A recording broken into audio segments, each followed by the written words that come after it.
Assalamualaikum warahmatullahi wabarakatuh. Perkenalkan nama saya Pramita Prastia dari Prodi Informatika semester 5 dengan NIM 2202020037. Baik, di pengenalan pola kali ini, mata kuliah pengenalan pola, saya akan membahas UAS saya yaitu tentang analisis dan juga klasifikasi jantung menggunakan Artificial Neural Network atau disebut dengan ANN. Pendahuluan yaitu tujuannya menganalisis data untuk memahami faktor resiko penyakit jantung dan membangun model prediksi penyakit jantung menggunakan Artificial Neural Network atau disebut dengan ANN. Dataset yang saya gunakan yaitu dataset heart.csv yang berisi informasi tentang fitur kesehatan pasien. Di dataset tersebut nanti berisi data kesehatan jantung dari 303 pasien atau 303 baris. Ini datasetnya.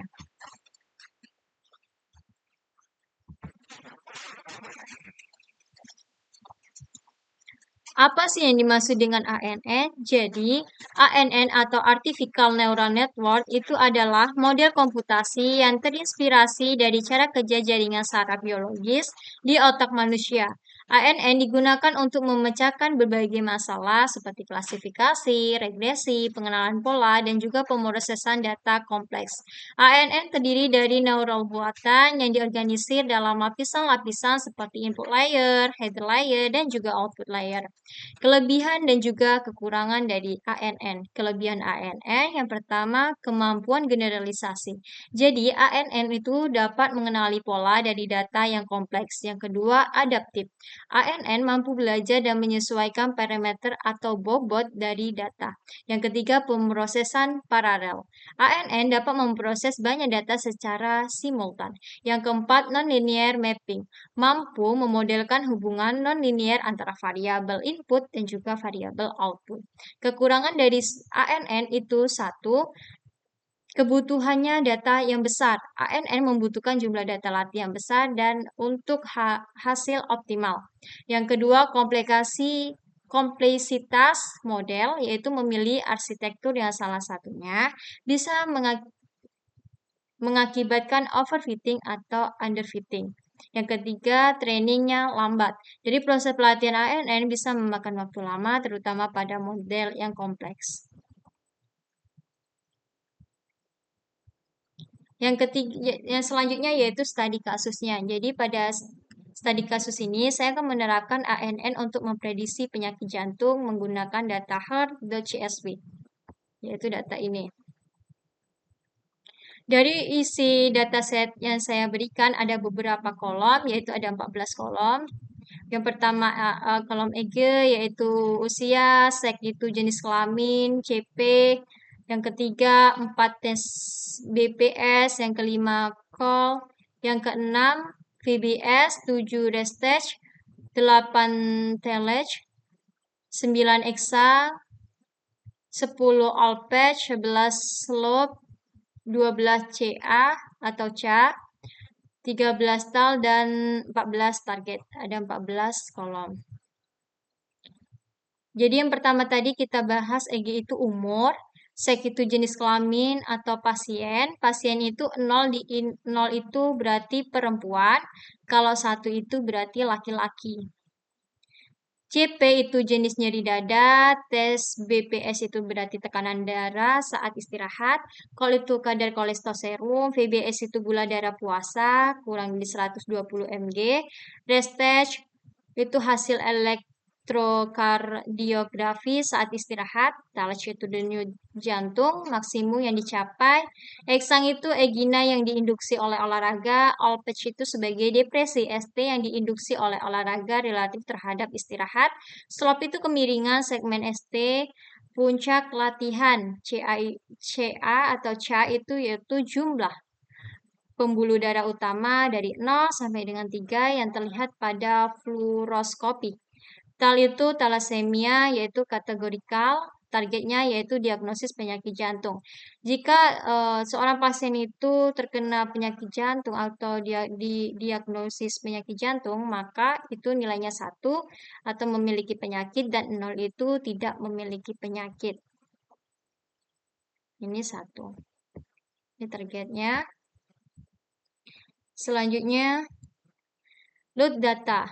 Kita memasuki codingannya. Jadi load data ini data diimpor menggunakan pandas. Yang pertama, dilakukan eksplorasi data seperti head, info, dan descript untuk memahami struktur dataset. Lalu, pisahkan fitur dan juga targetnya. Fiturnya itu X, jadi seluruh kolom kecuali target nantinya. Dan target itu Y adalah kolom target. Speed data, data itu dibagi menjadi data training dan juga data testing. Data training itu 80% dan data testing itu 20% menggunakan train underscore text underscore speed. Ini codingannya. Nanti akan diproses atau diprocessing datanya dengan normalisasi. Fitur dinormalisasi menggunakan standar scalar untuk meningkatkan performa dari suatu model tersebut. Ini contoh codingannya.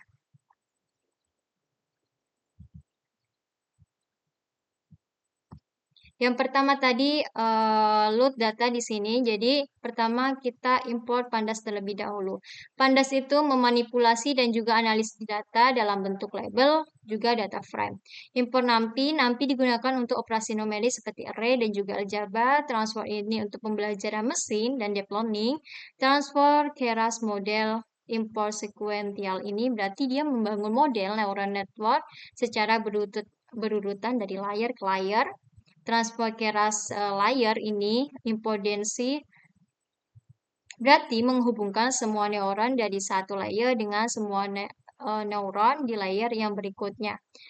Selanjutnya, step model underscore selection, import train underscore text underscore speed, ini yang ini tadi. Jadi, dia untuk membagi dataset itu menjadi ada data latih nantinya dan juga data uji. From sclayer.processing, ini prosesnya. Import standard scalar, berarti maksudnya dia menstandarisasi fitur-fitur di dalam suatu dataset hard.csv itu tadi. Sclayer.matrix import akurasi underscore score conversion matrix. Berarti mengevaluasi kinerja model itu khususnya untuk klasifikasi. Tadi di load berarti load dataset itu berarti memuat kumpulan suatu data. Data kita apa? Jadi data kita tadi hard.csv ini data kita yang kita masukkan. Lalu perintahnya print data.head. Jadi nanti ditampilkan data tersebut. Cek informasi dataset. Print data info artinya dia memberikan ringkasan informasi tentang kolom-kolom yang ada pada suatu dataset yang kita inputkan tadi, kita masukkan. Lalu print dataset tersebut dengan data descript. Pisahkan fitur X dengan targetnya itu Y. Dan X sama dengan data.drop kolomnya target, kecuali target. Variabel selanjutnya atau targetnya itu Y sama dengan datanya itu di dalam dataset itu target. Speed data menjadi trend dan juga teks. Codingan ini ada xtrain dan juga xtext-nya. Dengan text size-nya itu 0,2 dan random state-nya itu kita buat 42. Lalu dinormalisasi fitur itu menggunakan standar scalar. Jadi di dalam standar scalar ini dia mengstandarisasi data yaitu mengubah data sehingga memiliki rata-rata 0 dan standarnya 1. Ekstranya scalar.fit underscore transfer X underscore trend digunakan pada data pelatihan untuk menghitung parameter dari normalisasi dan juga penerapannya. Xtext scalar.transfer Xtext berarti digunakan pada data pengujian dengan parameter yang nantinya sudah dihitung dari data pelatihan. Ini hasilnya yang sudah di-run. Egal CCP yang data di dalam data hard.csv menghasilkan data seperti ini.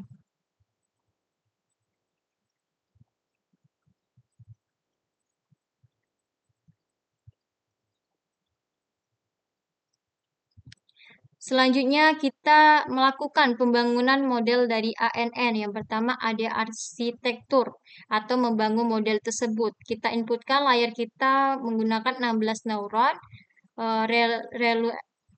activation, hidden layer yang kedua, nanti 8 neuron dengan relu activation, output layernya yaitu 1 neuron dengan menggunakan sigmoid activation, optimismnya kita menggunakan Adam, loss functionnya binary cross, entropy, dan matrixnya itu nanti akurasi.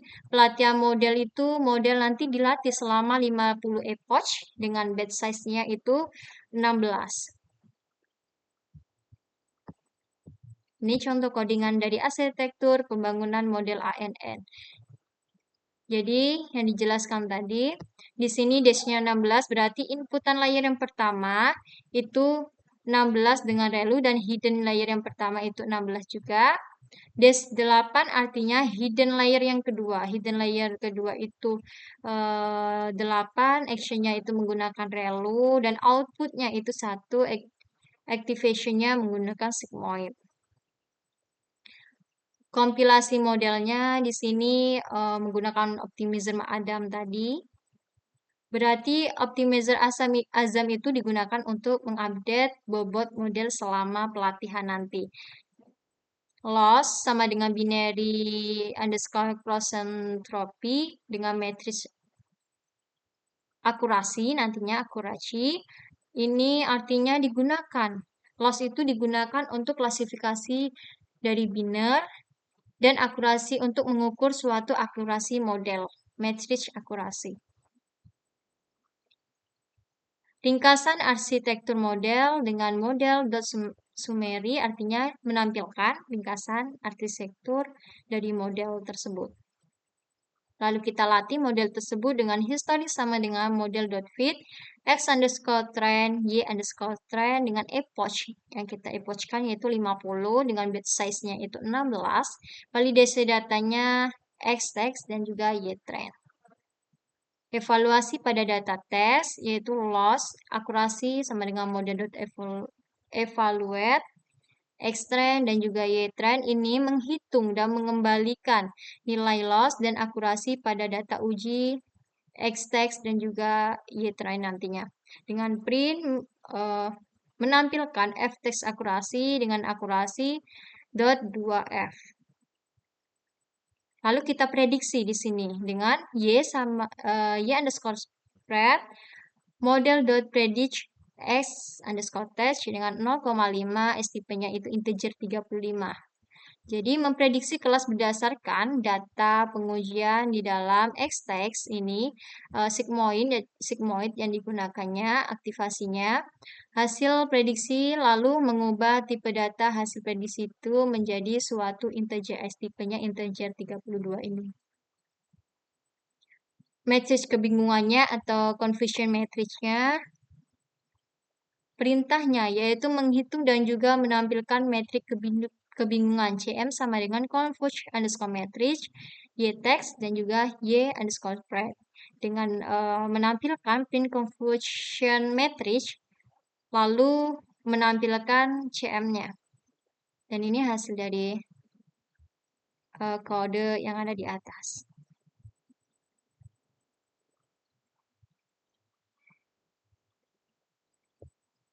Ini epoch-nya, hasil dari epoch tersebut. Dari 50 epoch. Mendapatkan teks akurasinya adalah 0,84. Di sini nilai akurasinya dapat 0,84.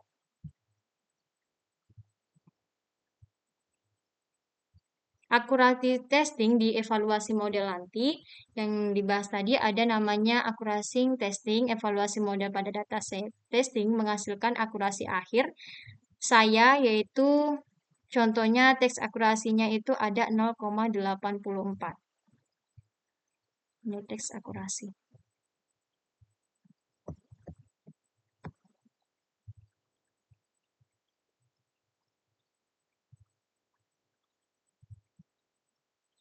Prediksi yang sudah dibahas bahwa prediksi pada data testing dan membagi hasil menjadi kelas 0 itu non-disease dan 1 disease. Dengan visualisasi hasilnya nanti menampilkan grafik pelatihan, grafik akurasi dan juga loss untuk data training dan validasi selama pelatihan model itu berlangsung. Confusion matrix yaitu matriks kebingungannya divisualisasikan menggunakan heat map untuk mengevaluasi prediksi model, lalu di classification report-nya menampilkan matriks seperti precision, Rachel, F1, skor untuk setiap kelas, non-disease dan disease. Dan ini contoh dari codingan tersebut. Pertama kita implement plotlib dot pplot pyplot ASPLT, berarti kita memanggil library untuk membuat berbagai jenis visualisasi seperti ada grafik dan juga plot nantinya. Lalu kita visualisasi akurasi model itu dengan plotnya menentukan ukuran gambar plot tersebut ada 12 inci dan juga 14 inci. Lalu kita akurasi PLT subplotnya itu artinya 1, 2, 1 ini membuat layout plot itu satu baris dan juga dua kolom, tapi memilih plot yang pertama atau plot 1. Plot history dengan akurasi, labelnya itu trend akurasi. Dia memplot akurasi pada data latih, nantinya PLT plot history dengan history file underscore akurasi, labelnya itu diberi validation akurasi. Berarti nantinya dia memplot akurasi pada data validasi selama pelatihan. PLT label X labelnya beri nama epoch. Labelnya pada sumbu X dengan epoch ini tadi yang menunjukkan jumlah dari iterasi tersebut.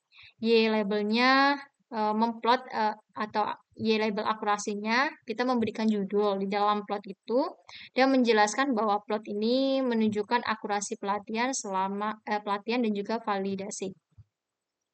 Dan memberikan judul PLT titelnya Training and Validation Akurasi.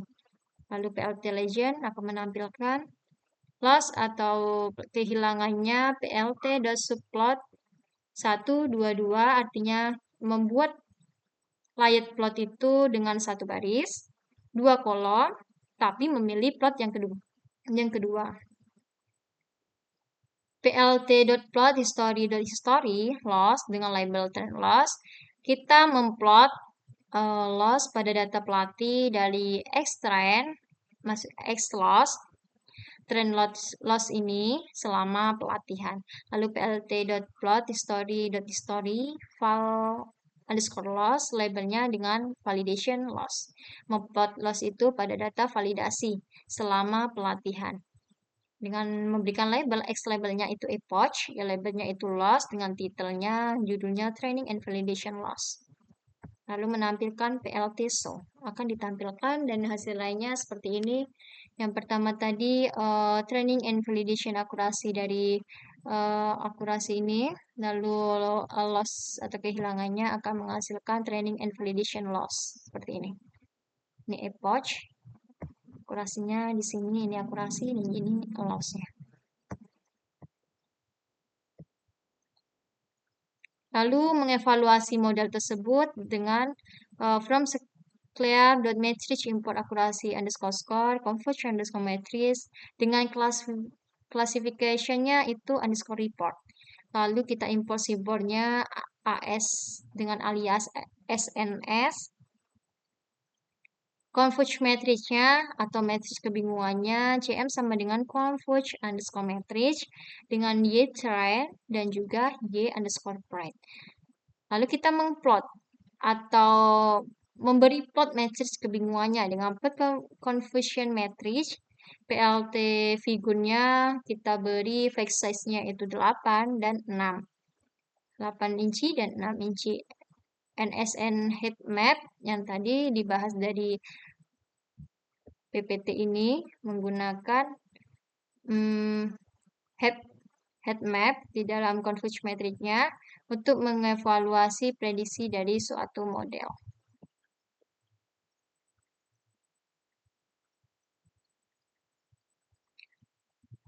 Lalu Y labelnya kita beri actual, X labelnya itu prediction, dengan titel judulnya converge matrix. Ini ST labelnya ini tadi kayak C map-nya itu kita beri blue di sini. Lalu PLT show maka akan menampilkan Classification report-nya atau laporan dari klasifikasi akan muncul di bawah dengan perintah print classification report, print klasifikasi underscore report, get text, print dengan target names-nya non-disease dan juga disease. Dan ini hasil dari codingan tersebut. Ini non-disease-nya, ini disease. Klik klasifikasi report, precision, Rachel, F1, score, dan support-nya. Non-disease. Dan akurasi micro average-nya 0,84.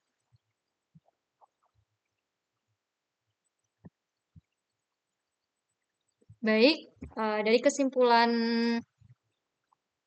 materi itu bahwa model ANN itu berhasil dilatih pada dataset hot_CSV, memprediksi penyakit jantung dengan akurasi tertentu, dan visualisasi membuat memahami performa dari model dan juga hasil dari evaluasi tersebut.